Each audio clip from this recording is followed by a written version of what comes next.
दिल के साथ रहे पासबान अक्ली, अच्छा है दिल के साथ रहे अरे पासबान अक्ली, लेकिन कभी कभी इसे तन्हा भी छोड़ दे।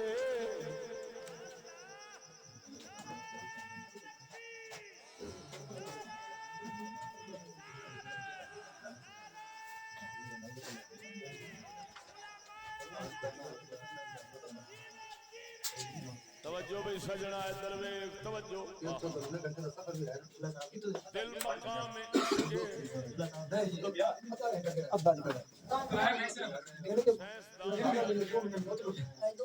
एक साइंसदान ने आख्या है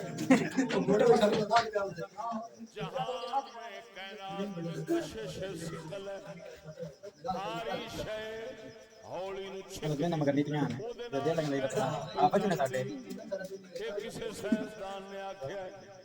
लेकिन ये हकीकत कशिश जरूर है खिच जरूर है खिच दे नाल खुदाई पे जरूरी है मगर भारी शय नहीं छिकदी कोई होर शय है। तवज्जो नहीं फरमाई भारी शय नहीं छिकदी अगर भारी छिकदी होंदी ते पहाड़ बंदियां नू छिक लैंदा गड्डी छिक के अपने थल्ले रख लैंदी इंज नहीं असल ये गल छिकदा कौन है कशिश है कायनात सारी विच लेकिन कशिश सिकलदी नहीं भारी शय दी छिक नहीं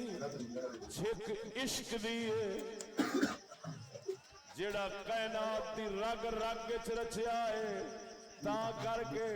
कुर्बान जावा बाबा फरीद वर्गा होंदा कमजोर पहाड़ बंदियां नू नहीं छिकदा बाबे फरीद वर्गा कमजोर लखां नू पैरां विच छिक लैंदा।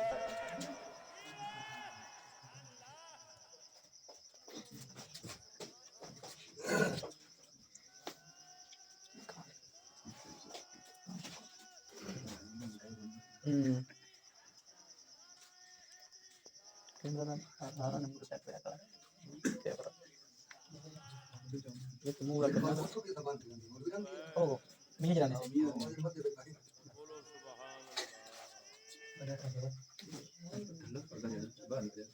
थल्ले दा पर्दा जी हां जी ढिला ढिला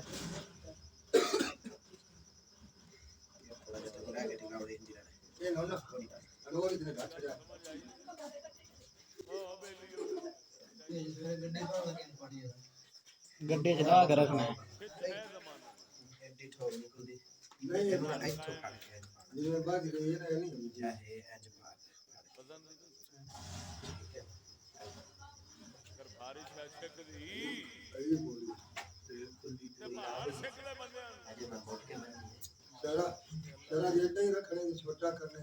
ये नहीं बड़ा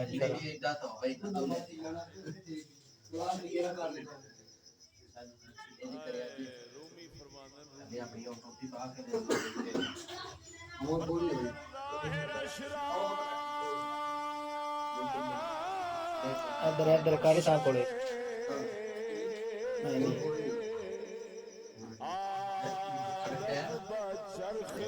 बहुत फर्क पड़ रहा है देखो तो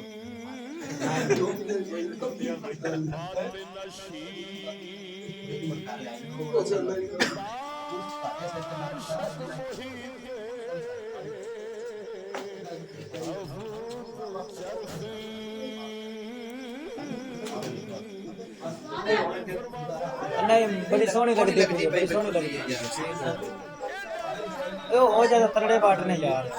तरड़े बाटने हो जाते क्लियर पर जे अंदर वेखे ते एडा पुरजोर होंदा है